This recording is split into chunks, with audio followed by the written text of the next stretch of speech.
right, you get to see a lot of me today. Our speaker today is Shelley Lee from Camp Hope. She is a seasoned healthcare professional with over 35 years of experience specializing in program development and management within the healthcare community. She holds a child life specialist certification and is the executive director and only paid employee of Camp Hope Foundation. She was originally a certified child life specialist for Unity Point and St. Jude Midwest affiliate. She transitioned to OSF Healthcare Children's Hospital, where she provided support to patients and families affected by cancer, blood disorders, and other serious illnesses. In 2017, she joined the Heller Center for Kids with Cancer within the Children's Hospital and the St. Jude Midwest affiliate. During her tenure, she co-developed 7 programs focusing on long-term effects and survival of patients treated at the St. Jude affiliate. She's deeply committed to alleviating the suffering of patients, their siblings and families, and helping them thrive within their communities. In 2022, she assumed the role of executive director, aiming to bring joy, connection, and support to children, families, and young adults affected by cancer and sickle cell disease. She oversees the foundation, camps, programs, and fundraising events. She spoke at the Rotary, the Pekin Club, and we donated some money for her to buy some snacks at the camp, and I asked her if she would come here and share her story. So welcome, Shelley.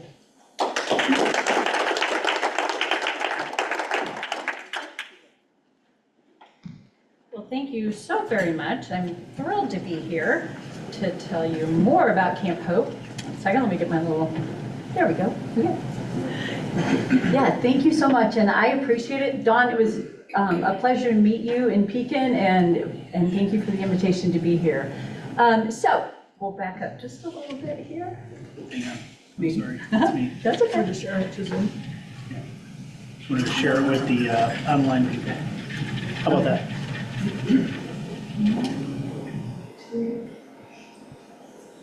Okay, so that is our mission right there. Camp Hope's mission is to serve those affected by cancer and blood diseases and other catastrophic illnesses with free, that is, in-person medically safe camps and other support programs. So we're just trying to help kids while they're being treated for their cancer, their blood disorder, and then after as well. So our foundation wants to build that confidence and then community relationships and connections to other campers and patients.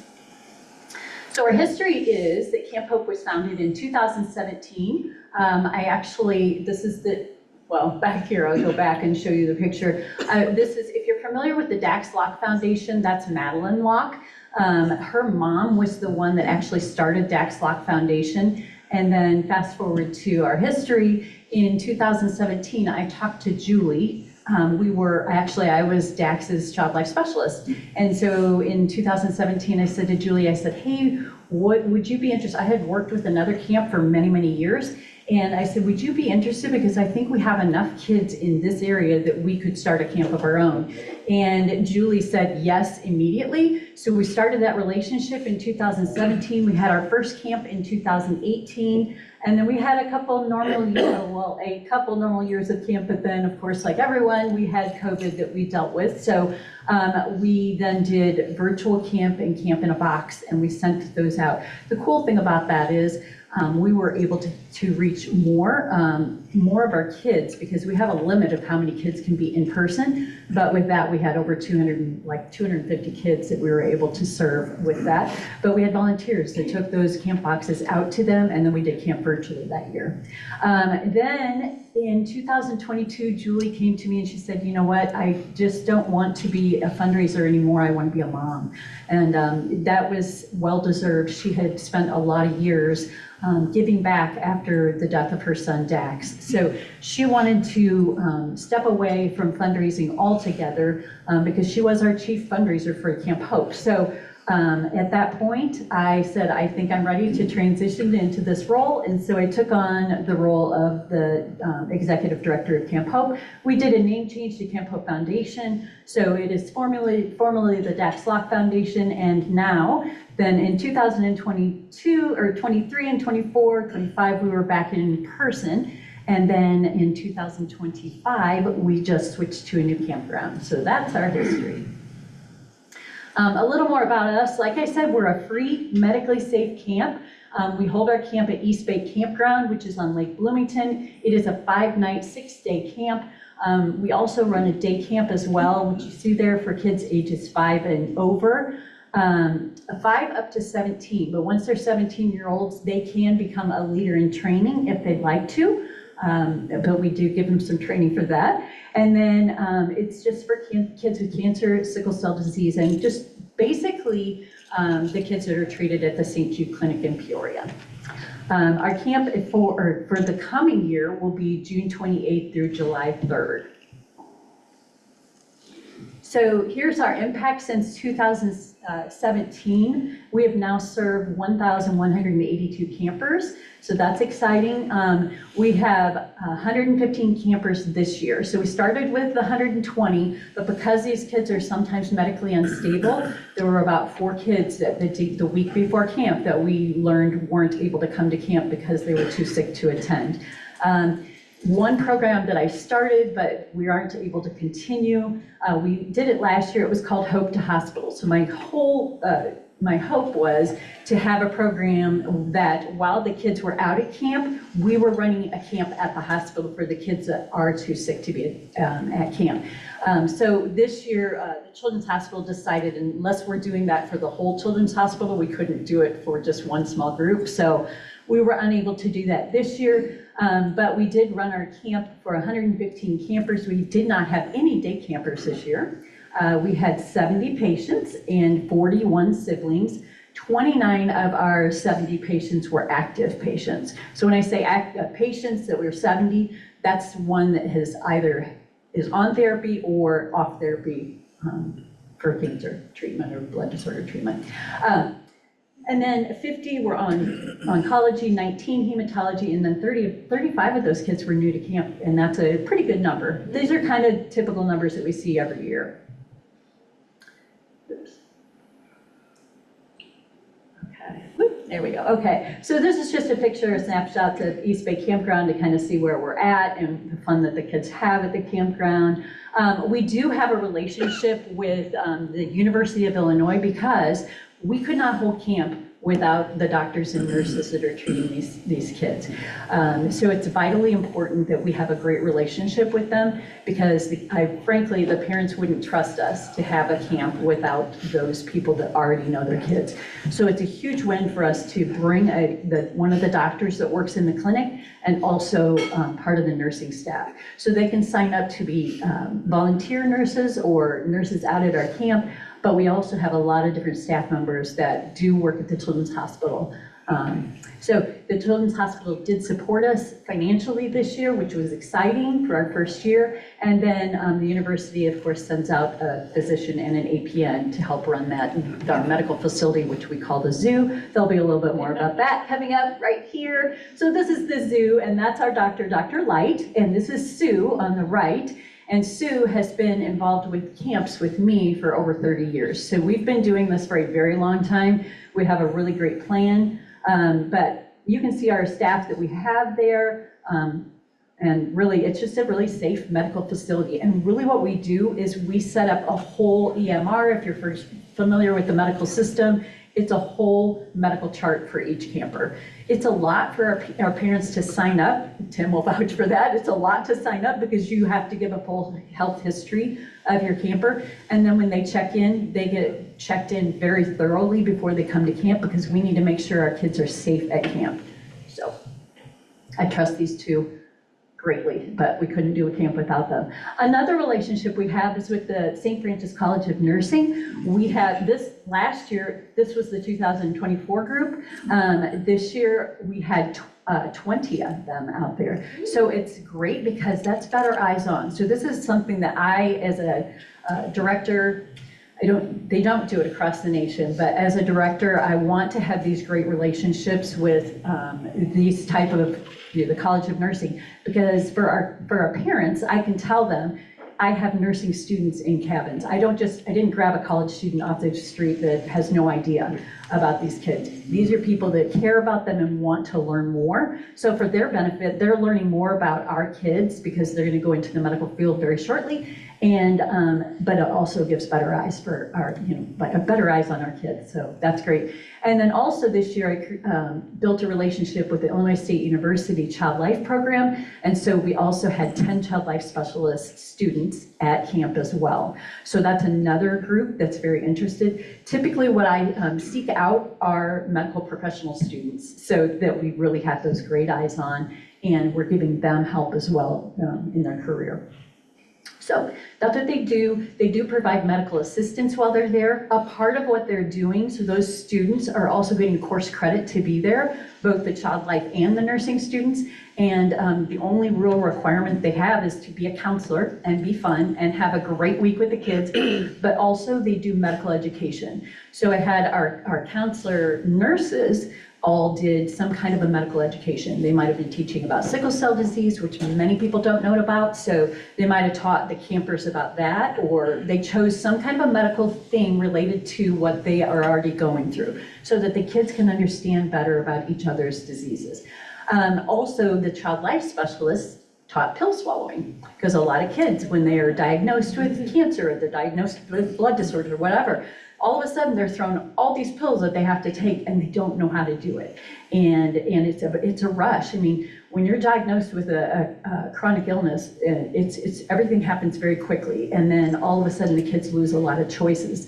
And so it's really important to give them some of this control back, and camp's the perfect place. Let's have fun with your friends and we'll try to swallow Tic Tacs, or we'll try to swallow Nerds or whatever. So it's a great place to teach pill swallowing and things like that. Camp Help provides that safe environment. We also try to do some skill development, character development at camp. This year I ran a new program. It was called Character at Camp, and the kids got lanyards and they got a button for something that they were able to achieve during the camp. Maybe it was bravery, going up the tree by themselves, or tree climbing or something like that. But we're trying to teach some kind of a skill or character development at camp. And that was a program that was sponsored at our camp. We do, of course, friendship building and fostering resilience for our campers. We want them to feel connected to another camper that understands exactly what they've gone through their medical treatment. And so keep in mind, some of these kids might have been diagnosed at age 2 or 3, and they really don't completely remember or understand completely their disease. So this is why camp is important. It gives them connection to other kids that get this. And maybe that, why do I always have to go back, and why do I always have these medical appointments and things like that? Those are questions that we have professionals right there that can answer, but also they can talk to their peers, and they do at night. Well, anytime during the day. So this is just an example of our medical education that our counselors are doing, but they're usually very well engaged with that. So this was this year's World Sickle Cell Day celebration that we did at camp, because it lands very closely to when our camp is actually taking place. And so we celebrate our campers that have sickle cell disease.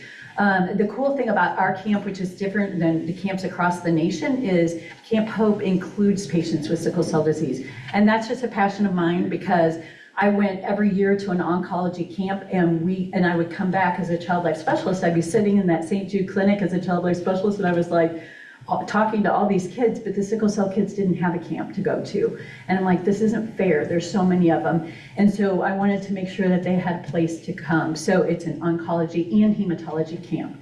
So that's another thing that makes Camp Hope special and different. Why is it important? Because we don't know. Some of these kids are so very sick. This gives them a place to get away from the hospital. This little girl right here, we weren't sure she would actually be able to come to camp. She had been in the ICU like 2 weeks prior to camp, was feeling fairly well. Had lots of conversations with mom on the phone, and not only on my side, but the medical side, they were all having those conversations. We can make this work. We got her a stroller, and we made it happen for the week so that she could be out of camp. And we just alter activities so that she could do anything out of camp. It's important because we don't know what her future looks like. We want her to have a place to come, that she feels special and that she can do things. her whole world has been rocked and just previous, like in the ICU, very sick. And so this is really important for these kids to have this opportunity, because there's no other camp in the country, well, besides oncology camps, that would be able to handle her and to be able to give her that awesome experience. The other thing is friendships for a lifetime. So the girls you see here, they became friends when they were really little at a different camp that I was doing. And that's why I'm like, we have to continue this camp. We have to continue a tradition. So these two, of course, grew up with camp and they see each other every year. And so, of course, we take pictures every year because it's really fun to see them get together every year. So. Siblings are very important. So at Camp Hope, some camps, oncology camps run separate programs. So they'll run a whole week of sibling, they'll run a whole week of the patient, but they won't combine them. At Camp Hope, I feel like it's really important to put them together. They're friends typically. I was talking to Tim before, he can vouch for that they're kids who want to be together. So siblings and patients can both be together at camp. So each year, but we can only allow one sibling. So that kind of is, but we just don't have the space to allow all siblings. But we do let them bring one sibling, and then they typically switch off every year which one they bring. So in the case of this sweet girl, this is Elisama, and this was her last year of survival. And so she knew that going into camp. I was her child life specialist. I worked at a clinic. I was with her. She actually didn't speak English. Her sister's behind SWA, and SWA spoke English, and we communicated well. So we can make most any situation work at camp, but we knew that Elisama wanted to have those memories. She had at least a year and a half of intense therapy and didn't get out of the hospital pretty much. And so we got special permission to get her to camp, and she was able to have fun before the end of her life. I mean, she ended up surviving several months after, but this gives her a place to get away and be a kid and just have fun and have joy. Oops, sorry. And then just tying straight into that, another thing we do at Camp Hope is we remember. We remember those kids that did not survive their battle with their disease. And so this is a ceremony that we do. It's not long. We take maybe 15 minutes out of their whole week, but we do honor. And I want those kids to know you will always be remembered at Camp Hope. So what we do is we give them a disc. They get the little light in the disc, and then they can do it if they want to, or if they don't want to, they don't have to. But they decorate it for whomever their friend was. It might be a grandma and grandpa, it might be a pet sometimes, but they do that, and then we set them on the water. We give a few moments so that everyone can just memorialize that person, and then we go right back to our activities. But we give them that time after if they want to. We have a counselor available for them, and then they can just reflect if they need to. That's our group. We had a really fun group this year. And if you look at our group, the ones in pink in the very back, I set the camp up this way so that I can identify people throughout the week. So the campers are wearing a red shirt. They get one, but they wear their red shirt. But I especially want my medical staff in a bright color so that wherever we're at whatever activity we are, I can find a medical person because I need to. So that's the way we structure this, but everyone has a different color. So that's kind of fun. Just some of our activities, so we can fly through these. You can see some of the fun that the kids have. Lots of dress-up days, lots of different activities that we do at camp. Tree climbing, we wear helmets, we do campfires with crazy songs and skits and things like that, which are fun. That's our counselor group together this year. You can see some of them are all dressed up there right by the lake. There's a beautiful lake, beachfront area that we have at this camp. We do a talent show every year, so the kids look forward to that. So some of their activities are the same every year, and some things we change. This is the dreaded Gaga Ball pit. I'll let Tim tell you about that, but the kids love Gaga Ball. And then always do something messy. They're always looking for a fun, messy week of camp, so that's really fun. Sometimes we do carnivals, but just like this little guy on our right, Gunner, he was able to come to camp even though he had to be fed through a tube at night. So Gunner's having a blast. I mean, and it really doesn't affect him during the day. He just has to have a nurse that wakes up in the middle of the night and comes in and does his tube feeds. So it's really kind of cool. So we make everything work for the campers. Just lots of conversations with families. Boat night and volunteers. So we have a lot of volunteers that help us out at camp. And we really couldn't run this camp without it. As you heard at the beginning, I'm the only paid staff member. So everyone else gives their time. The guy on the left and the lady on the, they both, Brian Tibbs is amazing. He just said, yeah, I don't know a lot about cooking. Many years ago he said this, but he goes, I'll get my license, and he goes, I like to do it. We'll prep food and we'll do this. This is a huge cost savings, and the Rotary Club was able to help us at Rotary in Washington, Rotary here, Pekin, have all helped us with items to help offset the costs that we have for food, which is amazing. We have people that come out and serve food, and then just different ways to volunteer. They come out and serve food. They might come out and help with an activity. And then we also have people that come out and just like, even during our check-in, we have parents that are doing a medical check-in. We have students that come out and distract the kids just so that they can get checked in. We have the muscle on the other side helping me load our U-Haul as we go into camp. We take almost 2 U-Hauls of stuff to camp. And then here's what our programs are right now. Right now, like I said, we have our Camp Hope and our day camp. I was upset that I had to move our Hope to hospital because we had that 3rd program. So we moved that one over back. Hopefully we can do that and work out a plan for the future. But my hope is to run bereavement family programs and bereavement retreats, because as a child life specialist, the one thing that I realized is that if the child does not survive their battle, they don't have a lot. There's maybe a memorial service here or there for, throughout the year, but there's not a lot to help them move on. When you think about like the St. Jude Clinic, they're working with that next patient. So they aren't able to, of course, they're great support, but they have to move on to helping the patients that are there. So we need to do better, and we're a place that can help families like that. So that's what I want to do for them. Also, young adult survivorship retreats, a lot of them want something after camp. What's next? What do we do after we turn 17? They'd like to have that, and a retreat would be perfect for them. It also gives them a chance to get resources for future, because then they learn more about their health and how to take care of themselves as a survivor.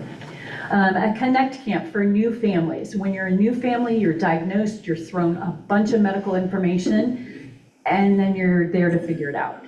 And so I would love to connect those families with some kind of a retreat and programs that we do monthly, so that we're just like saying, hey, meet us here at the Ronald McDonald House in the conference room where it's free, and then we can have families connect with one another, and they can help each other along that journey and give them a lot of resources along the way. So that would be that, and then of course the Hope to Hospital. So ways you guys can help. I thought if anybody was interested, a way that you could help, our theme for camp next year is the Great Clue Quest. The kids don't know that yet. Don't tell them. The kids don't know that yet because we're still busy planning, but we're going to make it all about mysteries, clues, adventures during the week. So I think they're going to be pretty excited. Little competitions during the week and whodunits and things. But we thought this would be a great way if people wanted to be involved to come out. We would have a clue mystery night, and then we could have different stations and things. But if you're interested, talk to me more about that, because that's something that you could help out with. And then this is what our fundraising events look like throughout the year. Right now we have 3 anchor events. We had Camp Hope Night. We typically run that in either March or April. I saw that when you saw the bourbons, that's what we do. We do those type of things. We auction things like that off at our event. It's a really fun night. And then we do a spring and a fall golf classic. So we are gaining a little bit momentum, but if you realize, we're a fairly young foundation. Me taking over and kind of getting the fundraising going so that we can run these programs for the campers. So thank you very, very much. I am thrilled to tell you or answer any questions that you have, but if you'd like me to, I'll have Tim come up and talk first, and then I can answer your questions.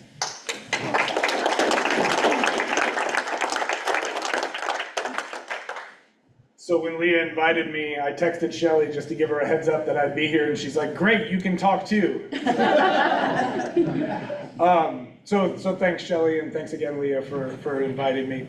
So about 2 years ago, my son Daniel, he was 8 at the time, and he jumped off the steps heading into the basement, like every 8-year-old boy might do, right?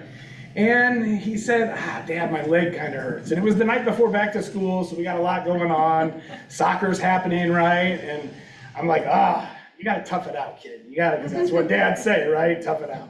So after a week, he's still kind of not himself. And so we start to think, and especially me, I'm like, crap, did I just be the dad that told his kid to tough it out? He's really got a problem. And so we take him in to get x-rays, and that started a whole process to find out that he has a rare disease. He's had it since birth. It is not cancer. We were told along the process that probably 2 of the 3 options could be cancer. But if he would have never jumped off those steps, here we are 2 years later, we could have not known that he had it yet at this point. What he has is called generalized lymphatic anomalies. So he has cysts in his bones and in his soft tissues, which will continually then start to eat away at his bones.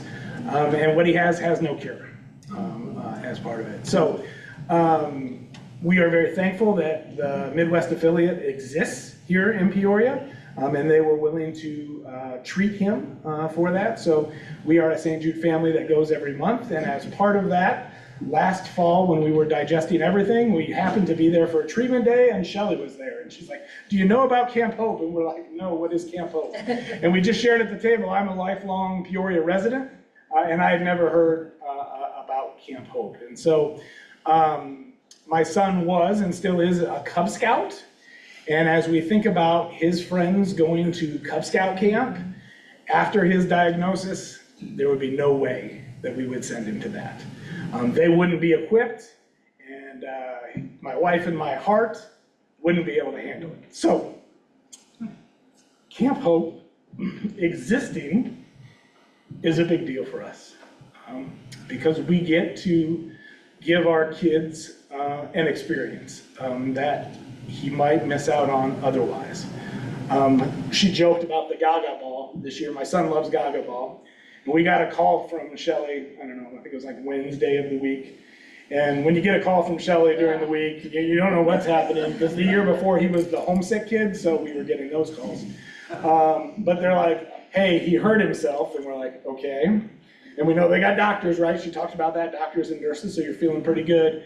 They're like, we think he sprained his finger playing a Gaga Ball. And we're like, oh, so like a normal kid injury, right? Like, so they're like, oh, okay, well, we can do that. And then we were waiting, you know, they've got doctors. They're going to tell us to come get him if it's a problem, right? And anyway, when he got home, we ended up having to take him for an x-ray, and he broke his pinky at camp playing Gaga Ball. But again, a normal kid injury as part of that.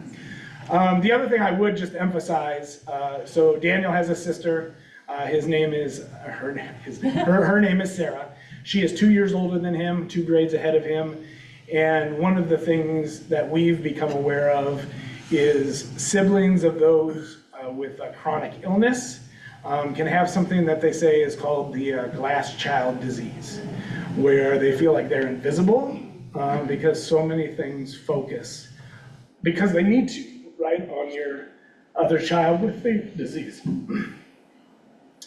So the fact that she gets to go to camp and she gets to meet other siblings that have a sibling that have a disease is just amazing as well. So it's a big deal for us. Now, Shelley would tell you what the next step for my wife Jessica and I is to figure out that part of it, because my wife is always like, Shelley, can I come volunteer? And Shelley's like, this is a chance for you as mom and dad to have a week to be able to be not the parents of a child with a rare disease and be able to spend that time together. So we had homesick year 1, we had broken pinky year 2. So my hope is year 3 we will spend time together just my wife and I as part of it. So Camp Hope is a big deal to us. Shelley does a great job in sharing about it, but I'm also always glad to give the perspective of a parent, because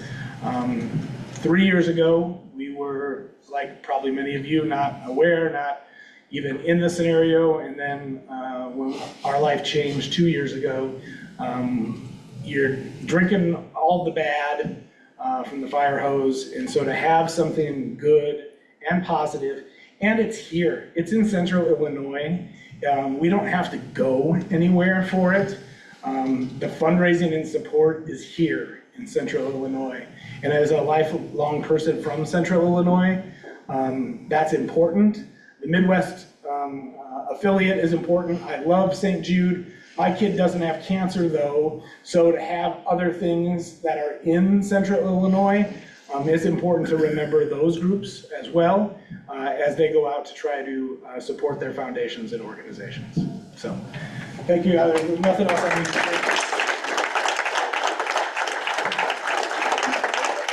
Any questions? Oh yeah, you got them? Wait, yeah, I brought a show and tell. Yeah. There's So Sarah. this is my daughter, Sarah. I forgot to put them up. And that's Daniel. Yeah. So, the camp 2 years ago was, she talked about next year's theme was Harry Potter, which was great. This year, they did the seasons or the holidays, so they did like a Halloween, now I can't think of all the, Yeah, we did Candy, Easter, yeah. Christmas, every holiday. We covered 4th of July, we did everyone, and every day we flipped it so that the kids, basically they're waking up to presents and candy every day. Yeah, and so that's exciting for the kids, but one of the reasons they talked, I think, about doing that might be the last time some of those kids would have some of those holidays too. yeah, yeah. So, yeah, and one other thing I guess that brought to mind is another way that the kids connect is, I doubt Daniel will probably run into someone else that has his same diagnosis, but he might run into someone else at camp that has a different diagnosis that doesn't fit the cancer mold or the sickle cell mold. So that is conversations that he can have and say, I feel, sometimes they feel unseen, unheard. And the thing that I will point out to, look at him. He looks absolutely normal. He looks beautiful, perfect. And I will say, having worked at the clinic for years, it's hard for kids that do look normal to go through school and peer groups.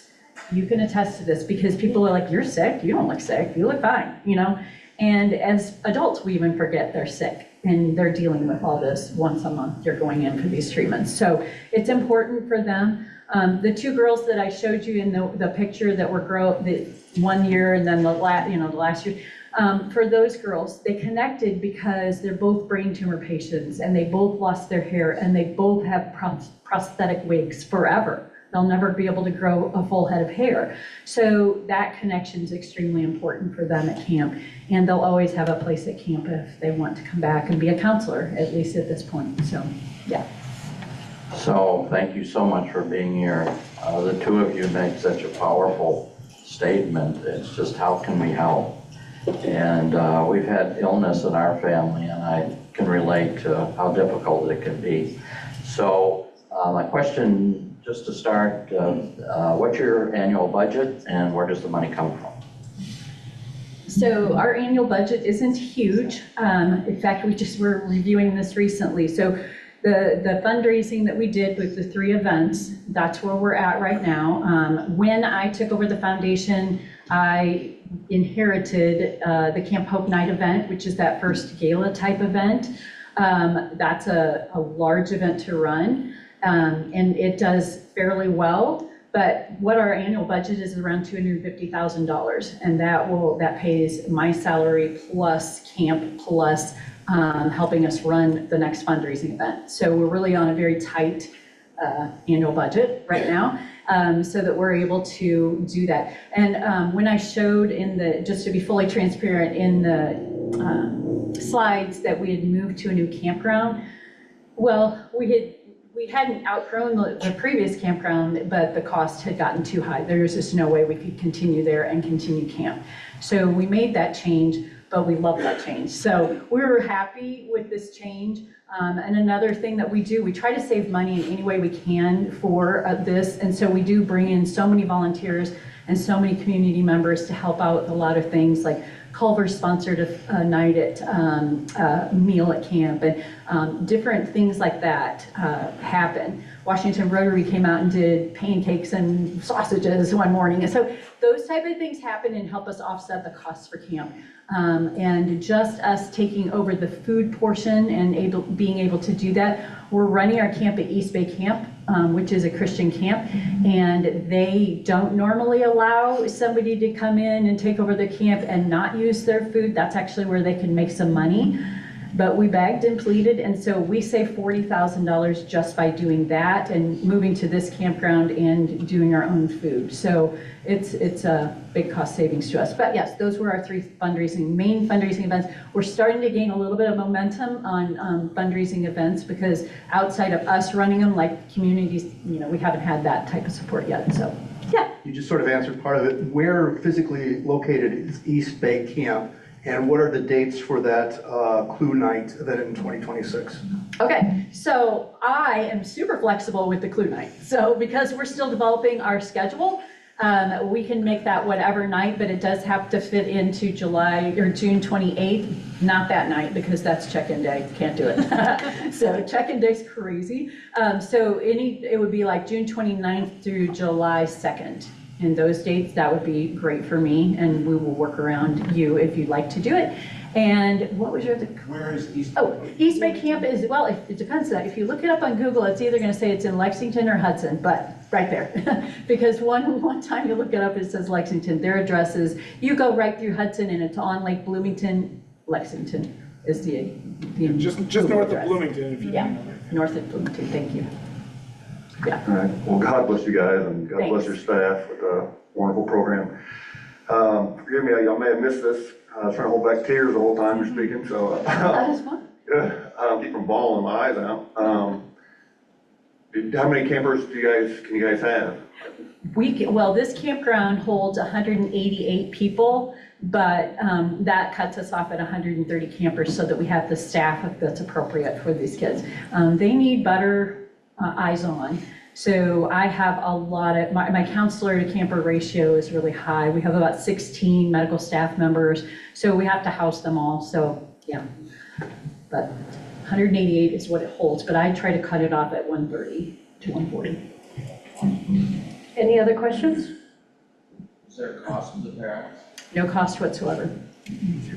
No, that is the goal. That is something that we will always do, is make sure that it's free for them. They have so much else going on. And there's definitely campers that would not be able to come if we had any kind of a cost to that. This year we had to transport some of our campers because they don't have transportation to get to camp. So we did find a donor that was able to get a charter bus to get at least 20 campers out to camp because they didn't have a way to get there. So every year we're working on those type of things in the background to make sure that our campers can enjoy camp. Siblings are free too. Yes, everybody's.